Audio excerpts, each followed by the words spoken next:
All right. So, I really, really, really wanted to hate this show because they killed off Foggy immediately.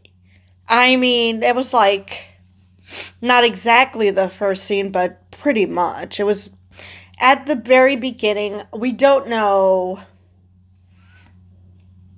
So, this, at the time, we didn't know how far into the past this was.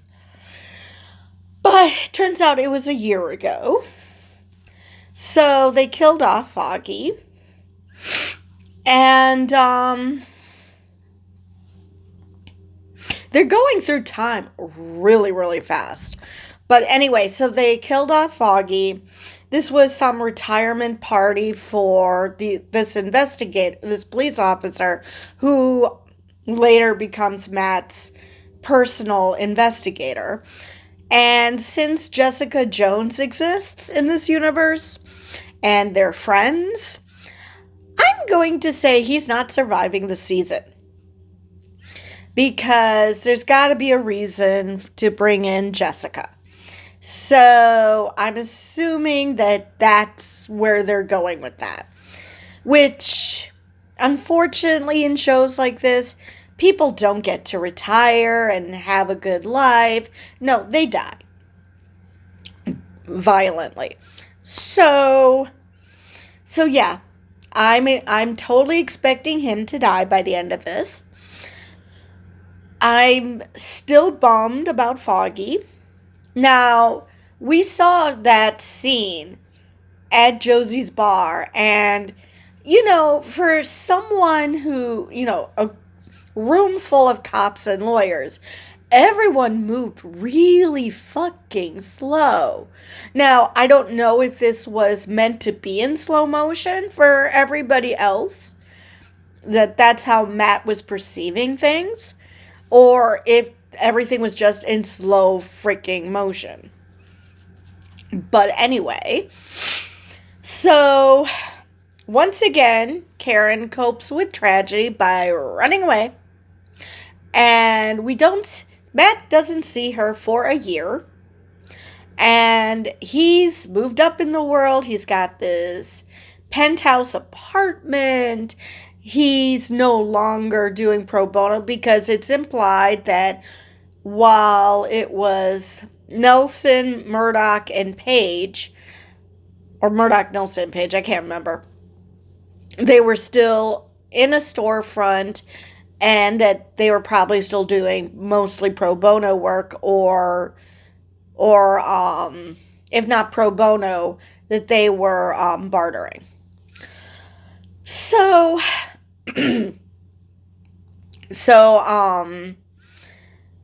apparently they were protecting some guy named Benny. And Foggy decides to use his apartment as a safe house. Which, what the hell? And his excuse to Matt as he goes running off to help Benny, and he looked pretty mad at Foggy, which probably made the tragedy so much worse for Matt. But let me lower this a little. But he runs out, and Foggy's like, I didn't want to give you an excuse. So I assume that means an excuse to be Daredevil. Foggy never completely felt comfortable with the Daredevil thing. I mean, he helped out the Defenders during their season. So he did help out Matt, and he does help out, but he never felt very comfortable with Daredevil. And they do call him the Devil, but we haven't actually ever heard him called Daredevil. So I wonder if we're ever going to get that name. Not just the Devil, but Daredevil. And apparently White Tiger's already roaming the streets as well. It's not just Daredevil. And I was expecting to see White Tiger either come to help at Josie's bar, or that there was going to be some appearance either by White Tiger or by whomever is behind the mask of White Tiger, saying something about that incident. But we did not get any White Tiger scenes except for on the TV screen. Now, so like I said, Karen runs off and she comes back for the trial of Bullseye. I refuse to call him by his real name. I prefer Bullseye. Sounds a lot better. But which actually, now that I think about it, it's ironic. They were defending a guy named Benny, and another Benjamin, was the one who took him down. Which, now, obviously, they weren't the same guy because they know who Bullseye is. So Benny wouldn't have been able to get away with that. So yeah, I'm still super bummed about Foggy, but that was what caused Daredevil for Matt to stop being Daredevil. And the reason is because his friends got in danger from him. And now that retired cop, who's now Matt's investigator, knows that Matt is Daredevil. So Daredevil hasn't been functioning for a year. And apparently the city has gone to shit because there's no Daredevil. And I'm like, wait a minute. What about White Tiger? Where is he? I guess that means that Daredevil is much more effective than White Tiger. So Karen comes back. Karen comes back and she's just strictly there to find out what the sentence for Bullseye is. And then she's going to go back to wherever she ran off to. I didn't catch where she is now. And it implied that Karen blames Matt for what happened. And, well, Matt blames himself, too. So it's not like they're on different sides here.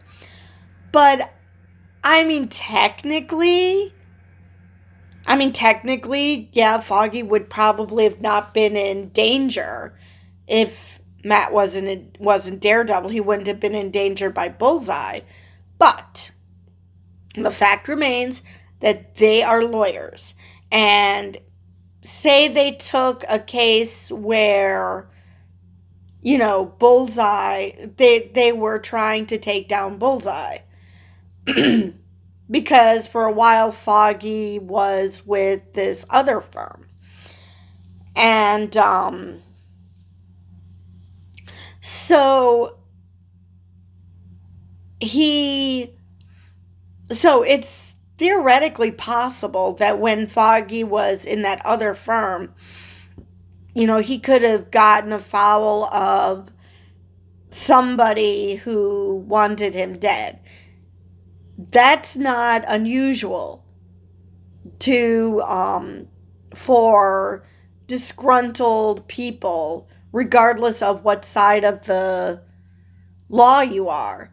Someone who's disgruntled at a lawyer to try to kill the lawyer. So it didn't necessarily have to be, something that Matt encountered as Daredevil. So technically, you're putting yourself in danger just by being a lawyer. But as it so happens, Matt is now a bigwig and he's now working for this Kirsten who was on opposite sides of them and Foggy in this case.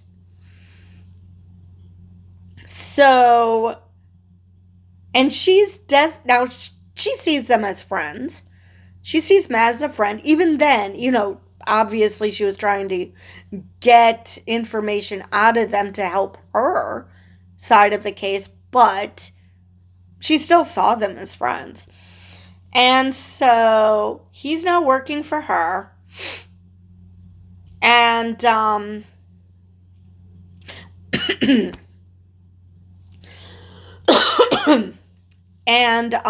or wait a minute. I thought it said Murdoch Enterprises. So maybe she's working for him instead of, I don't know. And she decides to try to hook him up. And it was totally blind because she told Matt one thing, she told Heather another thing, and then they discover that what had happened, and and of course, sparks fly because of course they do. And while all this is happening, Fisk, for those of you who did not see Echo, at the end of that series, Echo shoots Fisk in the face. And because of that, he gets blinded. So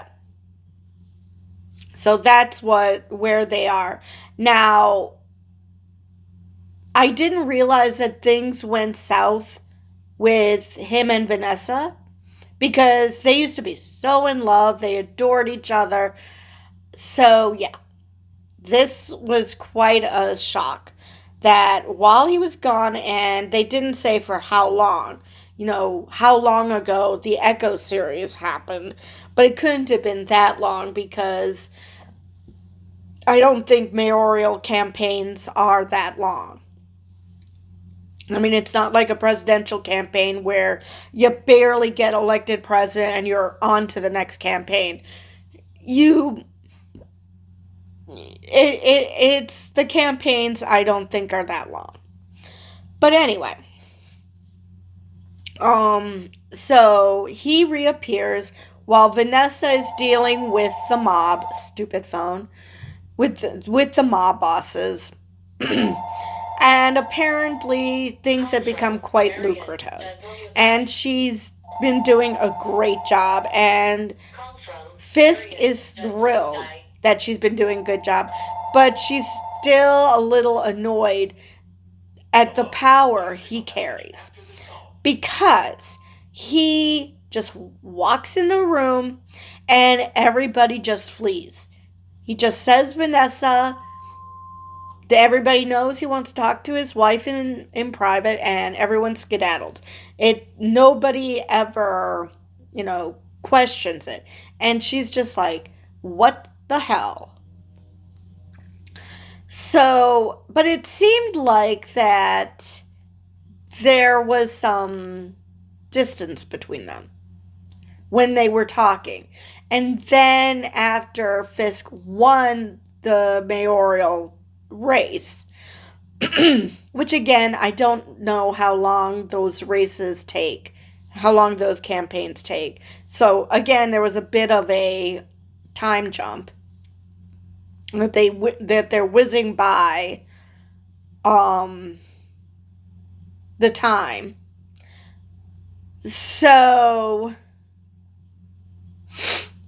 I mean, I don't even know if we're up to the present day or if we're still in the past. Is this during the blip? Is this post blip? Where are we here? But anyway, so after he won, Vanessa was there. And they're standing on the rooftop, and he claims he knows about him. And she just calmly asks him, don't kill him. Which, I'm sorry, that was hilarious. But at the same time, wait, what? While he was recuperating, you were cheating on him? First off, the the spine that it would take for her to cheat on the kingpin is huge, because what the hell? She should probably not do that, but oh well. And the fact that Fisk is like, "No, I'm not that guy anymore." Now, we've seen the trailers. Just like Matt said he's no longer Daredevil, there is no way Fisk is not going to descend back into the Kingpin. And because we know Matt's going to become the Daredevil. That was why this show was rebooted again. Because first they killed off both Karen and Foggy, which, to be honest, I would have preferred if the Karen one stuck, not the Foggy. So now they just killed one. They killed Foggy. Which, I mean, it's not like Foggy was the reason that they stayed as poor lawyers. Because, when Foggy had an opportunity, he went to a bigwig law firm. So that's not it. So I don't know, except for this existential crisis that Matt's having and Karen is having, trying to deal with the death of Foggy, knowing that Matt's life as Daredevil and Bullseye's hatred of Matt because he's Daredevil is what caused this. I just wish that they found another way to make him give up his Daredevil life, like the blip. That Karen and Foggy just went poof and then came back 5 years later. Not permadeath. Now, granted, these are comics, so it's possible that they could probably find a way to say how Foggy is still alive, or Secret Wars is coming up and they're going to redo the universe. So maybe they'll bring Foggy back then. But for now, he seems very dead. So Matt threatens Fisk. Fisk threatens Matt. Life is good.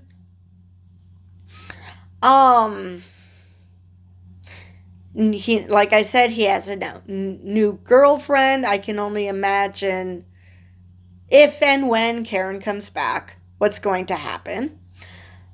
So it ends with Matt staring at Fisk, and I love the juxtaposition because usually Daredevil is watching over the city on a rooftop, and now it's Fisk who's doing that.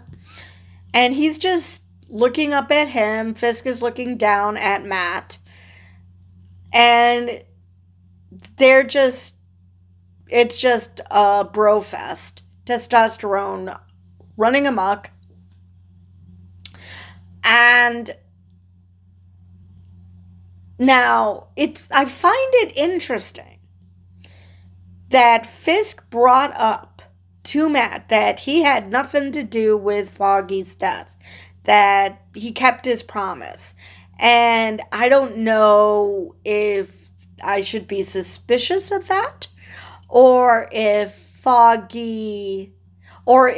Fisk felt that Matt was questioning him, even though he wasn't, that he just felt like this is something that Matt would accuse him of because of him being Kingpin.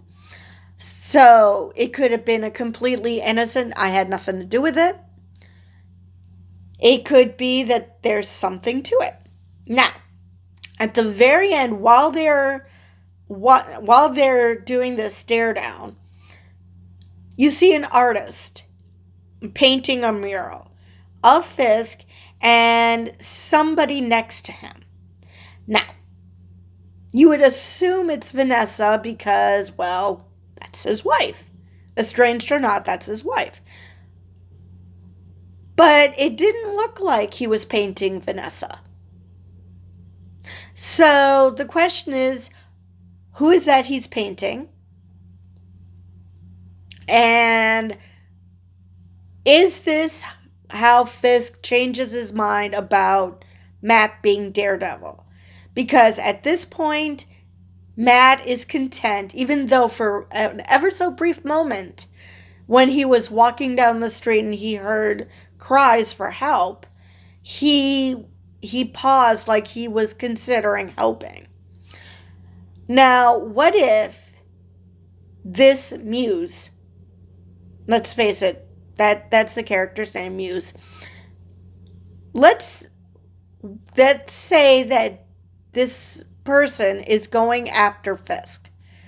And Fisk wants Matt to protect him. Because, not that I would think Fisk needs bodyguards because, well, he's Fisk.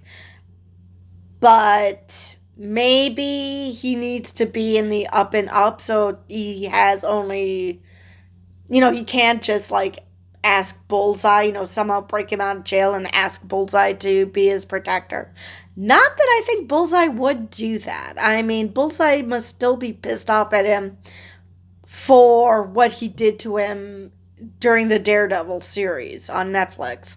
So yeah, it's entirely possible that he wouldn't have helped him anyway. But what if he wants somebody who he can somewhat trust and that the people trust, and so it'll make him look, even though he's not much on vigilantes, in this case he'll make an exception because he needs protection. So that's a possibility. Or maybe he does go after, this character goes after Vanessa.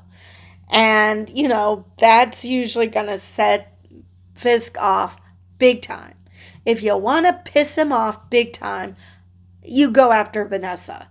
That is not ending well for you. So even though there is what looks like an estrangement between the two, it's entirely possible that, he did say he still loves her, that he's still in love with her. So if there was something happening to Vanessa. And it just occurred to me, we don't know anything about this person that she's with. What if that person turns out to be Muse? Now, doesn't mean that she knows anything about Muse wanting to go after Fisk, but that's a possibility.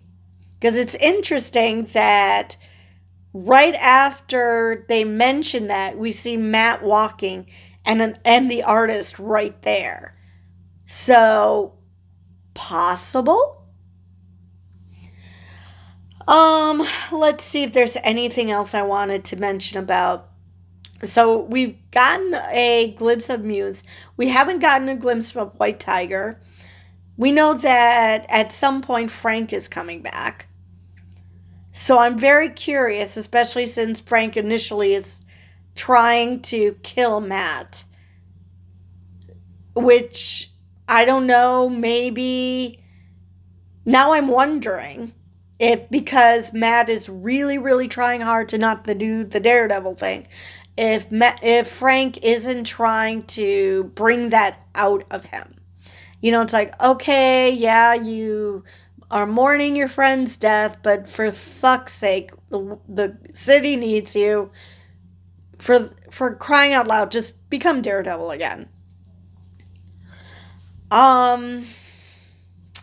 So let's see if there's anything else I missed in this episode.